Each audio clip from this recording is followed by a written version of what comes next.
Thanks for staying with us, and it's now time for the Business Day. Supreme Ventures Limited has expanded its footprint to the African continent. In the last few weeks, the company has established a new subsidiary, Supreme Ventures Ghana Limited. Through its new arm, SVL says an agreement will be signed for the exclusive provision of management and technical services to a company called Game Park Limited. Game Park will be the promoter of Pick 1, also known as Cashpot, and Pick 4 lottery games in Ghana. To some business on the international scene, the World Bank is estimating the region's gross domestic product GDP will grow by 1.4% in 2023, a lower than expected rate. Now, rates of 2.4% are expected for 2024 and 2025. A new World Bank report named The Promise of Integration Opportunities in a Changing Global Economy says this growth is too low to make significant progress in poverty reduction. Now, World Bank Vice President for Latin America and the Caribbean, Carlos Felipe Jaramillo, says the region has largely recovered from the pandemic crisis, but unfortunately is back to the low growth levels of the previous decade. He says countries need to urgently accelerate inclusive growth for everyone to benefit from development. Mr. Jaramillo says this will require maintaining macroeconomic stability and taking advantage of the opportunities offered by trade integration. Jamaica Association of Microfinancing JAMFIN has signed a Memorandum of Understanding with Phoenix International, a subsidiary of MC Systems owned by Jamaica National. The partnership will see Phoenix providing JAMFIN members with information and content designed to promote the use of new modern financial solutions.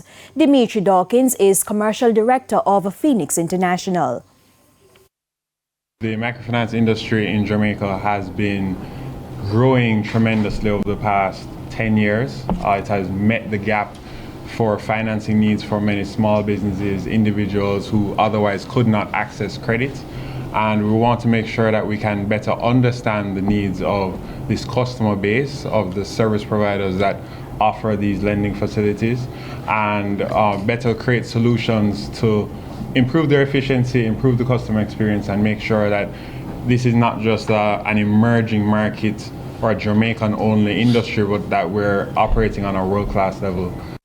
As part of the partnership, JAMFIN will provide industry-related insights and share changes and challenges. CEO of Thunder Impact, Kavion Grant, a consulting firm which works directly with JAMFIN, highlighted some of the solutions they hope to share with microlenders. So we're looking at payroll, and we're definitely looking at the integrated loans management system.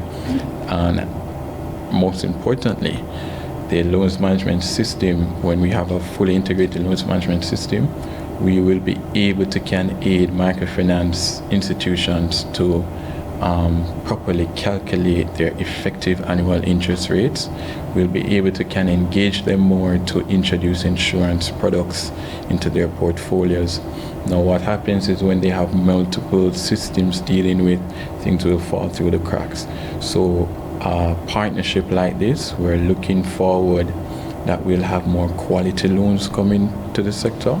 We're bringing down interest rates, right? And the sector can be a lot more efficient. To the foreign currency market now, the US dollar is being sold for an average $152.71. $118.43 is the going rate for the Canadian dollar. The pound is being sold for an average $191.69, while it's costing $169.92 for the euro. And to the stock market now, the JSE index grew by 1,175 points today, while the junior market index gained 6 points. Among the winners, Cygnus Real Estate Financial, Jamaican Dollar Shares, Kingston Properties, Sterling Investments, ISP Finance Services, and the Limnas and Bards. Losers include Jamaica Public Service 7%, Margaritaville Turks US Dollar Shares, Indies Pharma Jamaica, Siboney Group, and JMMB Group 1.7.15% CR Preference Shares. And that's it for the Business Day. Stay with us. We have news from overseas when we return.